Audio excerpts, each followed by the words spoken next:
Prince Harry's appearances on the Graham Norton show was billed as a landmark moment, a chance for the Duke of Sussex to reconnect with the British public after years of estrangement from the royal family and a media storm that followed his every move. The studio buzzed with anticipation, the iconic red sofa gleaming under the bright lights, as Graham Norton, known for his sharp wit and disarming charm, welcomed the prince with his trademark grin. The audience, a mix of loyal fans and curious onlookers, erupted in applause, their excitement palpable. Harry, dressed in a tailored navy suit, exuded confidence, his smile warm but guarded, a man accustomed to scrutiny yet determined to present his side of the story. The interview began lightly, with Graham tossing soft questions about Harry's life in California, his work with the Invictus Games, and his children, Archie and Lilibet. The prince answered with practiced ease, sharing anecdotes about fatherhood and his passion for supporting veterans. The crowd laughed at his quips about mastering diaper changes and navigating toddler tantrums, and for a moment, it felt like a homecoming, a bridge being built between Harry and the audience. But beneath the surface, tension simmered. Graham, ever the provocateur, couldn't resist probing deeper, his questions inching toward the sensitive territory of Harry's royal exit, his strained relationships with Prince William and King Charles, and the media's relentless portrayal of Meghan Markle. The prince's smile tightened, his posture stiffening slightly, but he maintained his composure, offering measured responses about seeking peace and independence. The audience leaned in, sensing the shift, as Graham's tone grew cheekier, his jokes sharper, testing the boundaries of Harry's patience. Then came the moment that would spark headlines across the globe. Graham, with a glint in his eye, referenced a recent tabloid story, one that painted Meghan as the orchestrator of Harry's departure from royal duties, a narrative that had dogged the couple for years. "So, Harry,"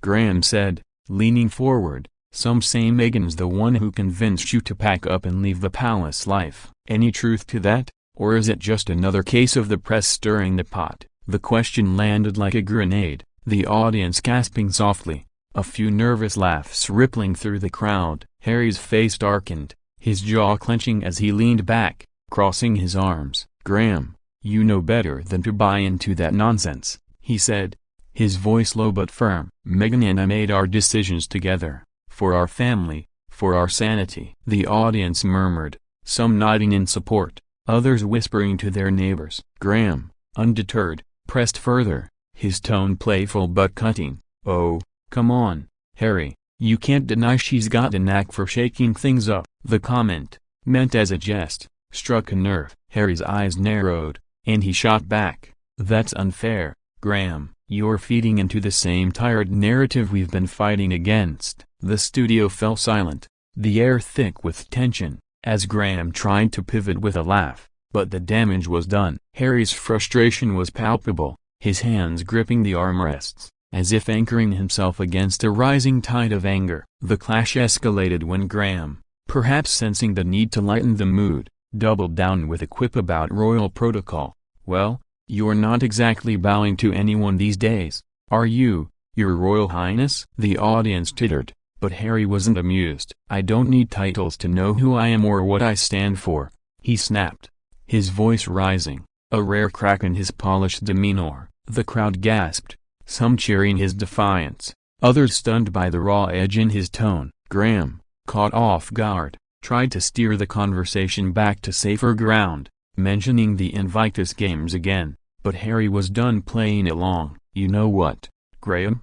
he said, standing abruptly, his chair scraping against the floor. "I came here to talk about my work, my family, not to be mocked or have my wife dragged through the mud again." The audience erupted in a mix of gasps, applause, and murmurs, as Harry tore off his mic, tossing it onto the sofa. "I'm done," he declared, striding off the set, his footsteps echoing in the stunned silence. Graham, visibly shaken, tried to salvage the moment with a weak joke, but the cameras cut to a commercial break, leaving the audience and viewers at home reeling. The internet exploded within minutes, clips of the exchange going viral, with hashtags like #HarryWalksOut and #GrahamNortonClash trending worldwide. The moment became a lightning rod for debate, with some praising Harry's stand against media sensationalism, others criticizing him for losing his cool on live television. Backstage, the atmosphere was chaotic, producers scrambling to manage the fallout as Harry's team huddled in a green room,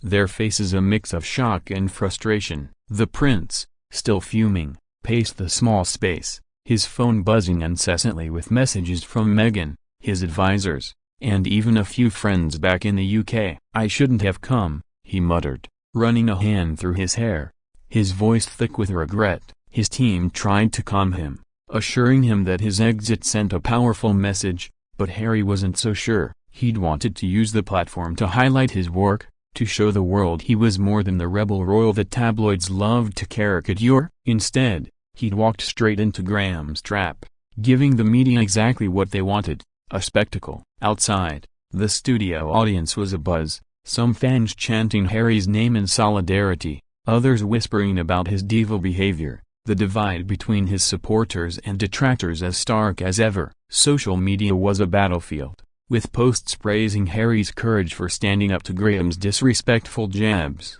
while others mocked him as oversensitive, unable to handle a bit of British banter. News outlets, ever hungry for royal drama, churned out headlines: Prince Harry storms off Graham Norton show in explosive clash, and royal meltdown, Harry's live TV tantrum shocks fans. Meanwhile, Graham Norton, a veteran of navigating tricky interviews, faced his own reckoning. In the production booth, he was briefed on the social media storm, his team urging him to address the incident when the show resumed. Graham, known for his ability to charm even the most prickly guests, was uncharacteristically rattled. He'd misjudged Harry's threshold, assuming the prince could handle a bit of cheeky humor, but the personal jab at Meghan had crossed a line. As the show returned from the break, Graham addressed the audience with a rare moment of sincerity.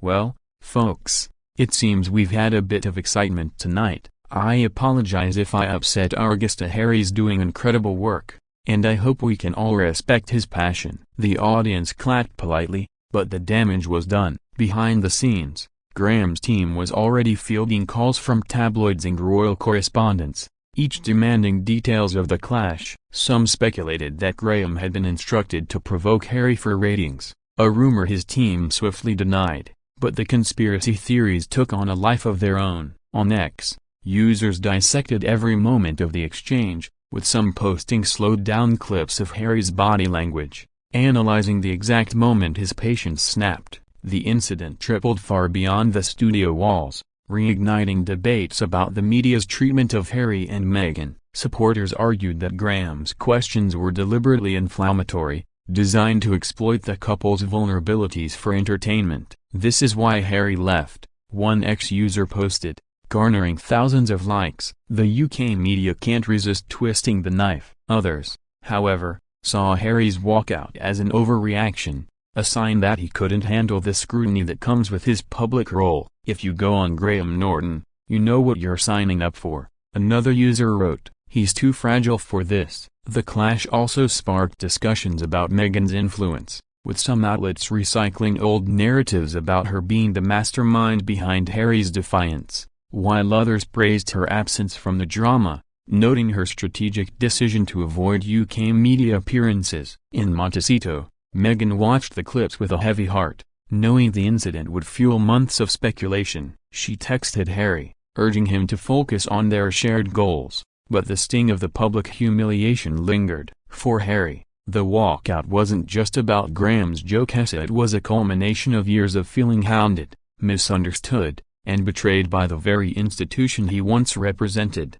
In the days that followed, the Graham Norton show clash became a cultural touchstone, a moment that encapsulated the fraught relationship between the royal family, the media, and the public. Harry's walkout was dissected on morning shows, podcasts, and op-eds, with commentators weighing in on everything from his mental health to the state of the monarchy. Some praised his authenticity, arguing that his raw emotion humanized him, showing a man fiercely protective of his wife and family. Others saw it as a misstep, a sign that Harry was still too entangled in his grievances to navigate the public stage effectively. Royal experts speculated about the impact on his already strained relationship with the royal family, with some suggesting King Charles might reach out to smooth things over. while others doubted William would forgive what he'd see as another public embarrassment. The palace, true to form, remained silent, issuing no official comment, though sources close to the royals hinted at disappointment over Harry's impulsive behavior. The incident also cast a shadow over Harry's upcoming projects,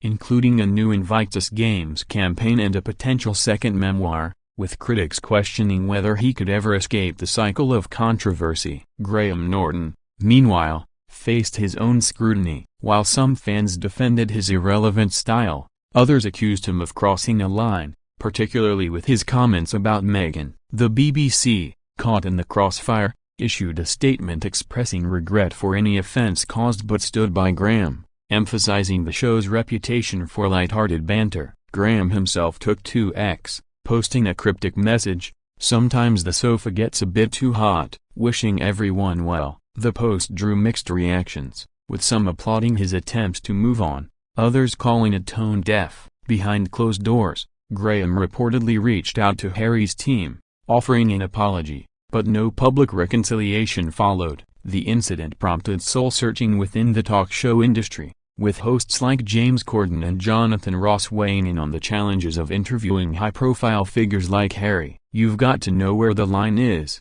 Corden said on his podcast, hinting at the delicate balance between humor and respect. For Graham, the clash was a rare blemish on an otherwise stellar career, but it didn't dent his ratings. Of the next episode of The Graham Norton Show drew record viewership, proof that controversy sells. For Harry, the aftermath was a reminder of the tightrope he walked as a public figure, no longer bound by royal protocol yet still tethered to its expectations. He returned to California, where he and Meghan hunkered down, strategizing their next move. The couple issued a brief statement through their Arch Ewell Foundation, reaffirming their commitment to truth and transparency while sidestepping the specifics of the Norton incident. Friends close to Harry revealed he was shaken but resolute, determined not to let the clash define him. "He's not running from the fight," one source said, "but he's tired of being the punching bag." The public, meanwhile, remained divided, with polls showing a slight uptick in support for Harry in the UK, particularly among younger audiences who admired his courage to call out the media. Internationally, the incident bolstered his image as a rebel with a cause, though some American commentators urged him to toughen up for the spotlight. As the dust settled, the clash became more than a TV memento. It was a microcosm of Harry's ongoing battle for control over his narrative, a fight that showed no signs of slowing down. The world watched, waiting for his next move, as the prince who walked away from the palace continued to walk a path all his own.